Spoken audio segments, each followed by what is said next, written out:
Mr. Toloui, a lot of the heads of state who are here from Africa are talking about investment in their countries and that they are open for business.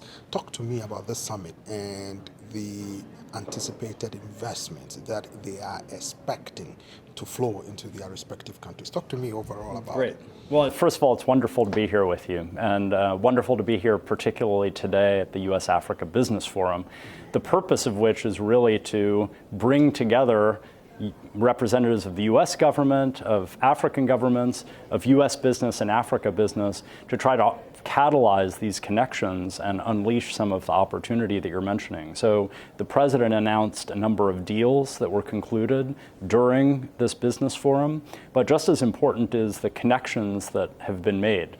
Just at lunch, I sat next to one CEO of a mobile communications company that was telling me about the meetings he had with U.S. Development Finance Corporation, other agencies of the U.S. government that are going to provide more opportunities to catalyze these kinds of investments in the future. So as we move to the end of the summit, the focus is on the follow-ups and taking advantage of some of these connections that have been made this week.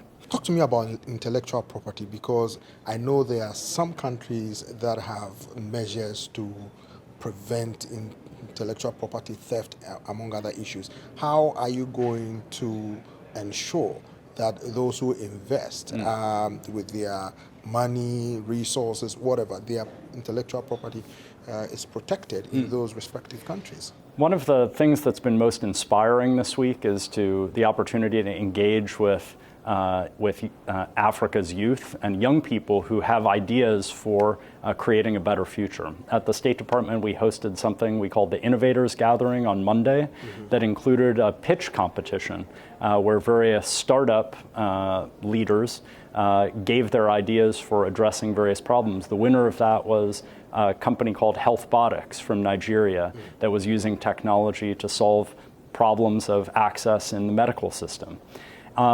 Yesterday, I had the pleasure of going to the African American History Museum, where the focus was on African creatives and filmmakers. In both of these instances, the education, the hard work, the blood, sweat, and tears went into creating ideas, and it's very valuable to protect those ideas so young creators have the incentives to make those investments of their own personal energy. And as you can see with the examples that I gave, those ideas then benefit other members of society. And so one part of our partnership with African countries is how to strengthen this system of intellectual property protection, protecting ideas so that we have a system that encourages more ideas and better ideas. Let's talk about, before you go, the MCC signing, because I've heard some of these countries very elated about them being declared their eligibility, or the first, the second tranche.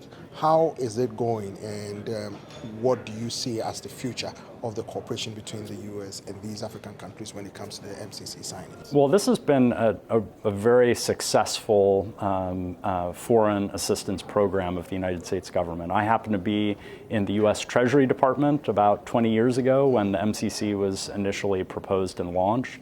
And those standards that you mentioned really serve two purposes. They ensure that assistance is used to maximal effect because those underlying conditions are in place.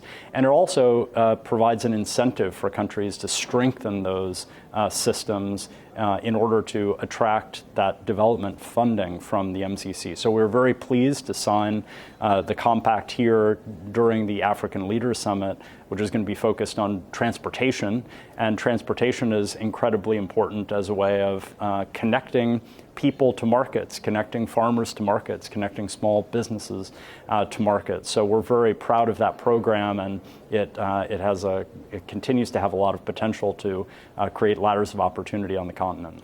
Thank you very much, Mr. Thank you. Thank you.